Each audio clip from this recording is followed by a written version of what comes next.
സഹോദരങ്ങളെ, 12 വയസ്സുള്ള ഒരു കുട്ടി മരിച്ചു.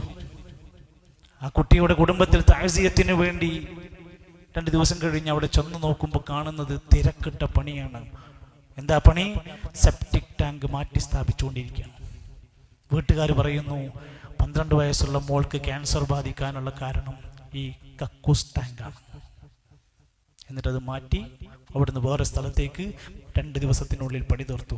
അവർ വിശ്വസിക്കുന്നു ഇനി ഞങ്ങളുടെ വീട്ടിൽ ഒരു പ്രശ്നം ഉണ്ടാവില്ല. സഹോദരങ്ങളെ, ശരിക്കൊന്ന് ആലോചിക്കണം. ഏത് നിലക്കൊക്കെയുള്ള ഷർറുകൾ നമ്മുടെ ജീവിതത്തിൽ വന്നാലും അതിന് പരിഹാരം ഇസ്ലാം പഠിപ്പിക്കുകയാണ്. ചിലപ്പോൾ പൈശാചികമായ പല ഷർറുകൾ നമുക്ക് വരാം. അതിനെന്താ പണി? ഏതെങ്കിലും പിശാചു സേവയാണോ? ഏതെങ്കിലും പിശാചിനെ തൃപ്തിപ്പെടുത്തുന്ന പൂജകളാണോ? അല്ല. ഇസ്തിആദത്ത് പഠിപ്പിച്ചു, കാവലി ചോദിച്ചുള്ള പ്രാർത്ഥനകൾ, ഖുർആൻ പാരായണം പഠിപ്പിച്ചിട്ടുണ്ട്, പ്രവാചകൻ പഠിപ്പിച്ച ചികിത്സാ രീതികളുണ്ട്, ദിക്റുകളുണ്ട്, ഔറാദുകളുണ്ട്. ആ നിലക്ക് അതിനും അതിന് പ്രത്യേകമായ പ്രതിവിധികൾ നമുക്ക് പഠിപ്പിച്ചു തന്നു. പിശാചു സേവകരാണെങ്കിലും മാട്ടുമാരണങ്ങൾ ചെയ്യുന്നവരാണെങ്കിലും പിശാചിനെ പ്രീതിപ്പെടുത്താൻ എല്ലാ നിലക്കും അവർ ശ്രമിച്ചുകൊണ്ടിരിക്കും. നമ്മളോട് പറയാൻ പറഞ്ഞു, അഊദു ബികലിമാത്തില്ലാഹി താമ്മാതി മിൻ ശർരി മാ ഖലഖ്. ഈ പ്രാർത്ഥന കൊണ്ട് എല്ലാ നിലക്കുമുള്ള ഷർറിൽ നിന്നുള്ള കാവല് ചോദിച്ചുള്ള വാക്കുകളാണ്.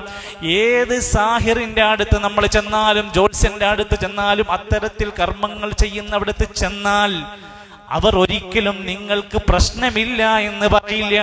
പിന്നെ അവർക്ക് വരുമാനം ഉണ്ടാവില്ല.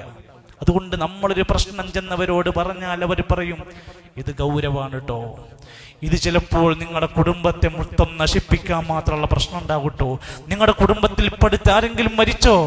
ഒരാൾ മരിച്ചു, അതൊക്കെ ഇതുകൊണ്ടാണ് കേട്ടോ. എന്താ നമ്മൾ ചെയ്യാം? നമ്മൾ 20,000 രൂപ അങ്ങ് കെട്ടിവെക്കുക.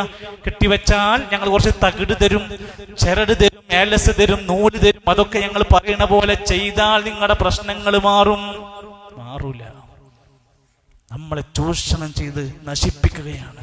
അതുകൊണ്ട് സമാധാനം കളയുന്ന ഇത്തരത്തിലുള്ള സംഭവങ്ങളെ നമ്മൾ ഇല്ലാതെയാക്കി മാറ്റാനാണ് ബിസ്മില്ലാ തവക്കൽതു അലല്ലാഹ് ലാ ഹൗല വലാ ഖുവത ഇല്ലാ ബില്ലാഹ്.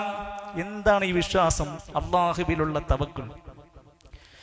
നമ്മൾ ഏലസിലും ചരടിലും അല്ല നമ്മൾ തവക്കുലാക്കുന്നത്. പടച്ചവനെ, നിന്റെ നാമം കൊണ്ടിതാ ഞാൻ ഇറങ്ങുന്നു, നിന്നിൽ ഭരമേൽപ്പിച്ചിരിക്കുന്നു. ഈ വിശ്വാസത്തോടെയാണ് ഒരു മനുഷ്യൻ ജീവിതത്തിൽ മുന്നോട്ട് കൊണ്ടുപോകേണ്ടത്.